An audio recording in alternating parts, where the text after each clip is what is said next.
Apple, otherwise known as Apple, is a company that makes stuff. And most of that stuff is imported from China, about 80% of it. And before the announcement or the posting of the exemptions on Friday, you were kind of sitting around like, hey, how are you going to sell your stuff with these kinds of tariffs, given that you were talking about 145% tariffs from China? It was kind of a problem. Yeah, a lot of people were doing some pretty complicated math. Like, all right, so what portion of these things are sold in the United States? What portion is made in India? Can they get around any of this for any significant period of time? And the answer seemed to be not really. No. So now that you have these exemptions in place, a couple things become clear. Clearer.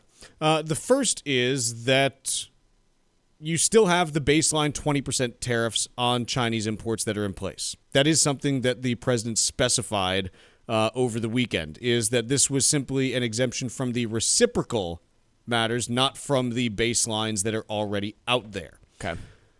Other things. You immediately had a whole bunch of people talking all over social media about, hey, this is, because Apple can lobby and they get exemptions that smaller companies are not going to be able to get, and so small companies in other areas are just going to get absolutely punished, and large companies like Apple are going to benefit. You're going to see more consolidation and a bunch of problems with small business. I can buy that entirely. I can buy that entirely as a piece. Now, I think it's also fair to say that there's no small smartphone makers out there trying to compete with Apple right now, but it doesn't really matter. Not so much consolidation within this space, but much more just, hey, if you have 145% tariffs that are still in place on imports of Chinese socks, board games, this, that, and everything, a lot of potential for small businesses to get decimated. Yep. Other things that are just interesting to consider on this, and again, I'm not saying that this will happen, but I start playing through, okay, what are potential scenarios on this? Number one, remember, Apple's business is two pieces in China. The first is making the stuff. The second is they do sell a good deal of smartphones in China as well. Yeah. Less than they did a decade ago, but yeah. Yeah. Number one, what kind of anti-Apple sentiment builds up in Apple? Because they just announced, I think it was recently, that, hey, they were starting to see some positive momentum on Apple sales in China. Do you get a whole bunch of Chinese citizens that say, nope, we're not buying these phones out of support for, the Chinese government? Very possible. The other thing that is just interesting to consider is, and again, I'm not saying this will happen, but you just kind of go through your head how do China and the U.S. try to leverage each other and create pain points for each other? And the interesting thought that I had was, what if the Chinese government says, okay, you're going to, lower tariffs on these goods that, you're exporting? What if the Chinese government comes out and is just like, fine, we're not going to allow the export of them? Export controls. So, not unprecedented, by the way. No, not unprecedented when it comes to the Chinese government. In fact, over the weekend, and we'll have to dive into this more, but they set up brand new rules over the weekend for the export of any rare earth materials. They literally just did it with another good, exactly. So, they can very easily set this process up. That rare earth materials is something we'll have to dive into because it's going to take a little while to get through. But yeah, I mean, hypothetically, that could happen. Other things that I was thinking, I'm just thinking of ways that this could potentially not work out as smoothly as everyone is thinking this morning, because my mind just goes to hey, what could go wrong? Because, it does that sometimes. Other things.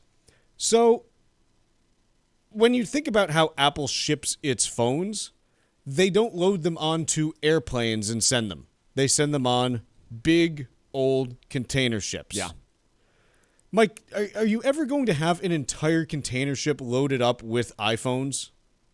Probably not. No, that's too many iPhones. Seems unlikely. That's too many iPhones. You might have, 20 containers on a ship, maybe 40. I have no idea how many iPhone containers typically go out on a normal ship. But the point is, if all of the other commerce back and forth between the U.S. and China is kind of slowing to a crawl because no one wants to import at these tariff rates, how much does Apple need to pay in order to bring these phones into the U.S.? Do they have to pay full freight for an entire container ship, or do they figure out, okay, it's cheaper for us to send them on planes, but it's still a 50% increase in price relative to shipping normally? What does this do to Apple's margins when they're shipping stuff back to the U.S.? I'm not going to say that's not a concern. It's a lesser concern, but it's still one for Apple where you're like, yeah. What do I do here? It exists because you're right. There are far fewer ships that are going to be taking trips to the United States from China at the moment. But not even far fewer. Even if you have the same number, yeah. Okay, that ship is not profitable just sending one container of Apple goods. Agreed. Yeah, look, we won't know exactly what all this There's looks a lot like of weird for here.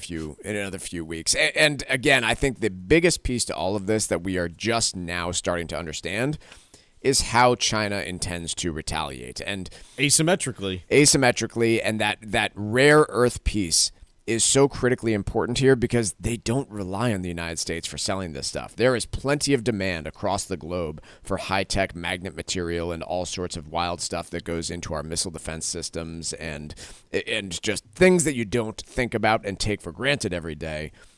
Plenty of other buyers for that the Chinese mining industry does not need the U.S. for, and it's a very interesting asymmetric response to tariffs.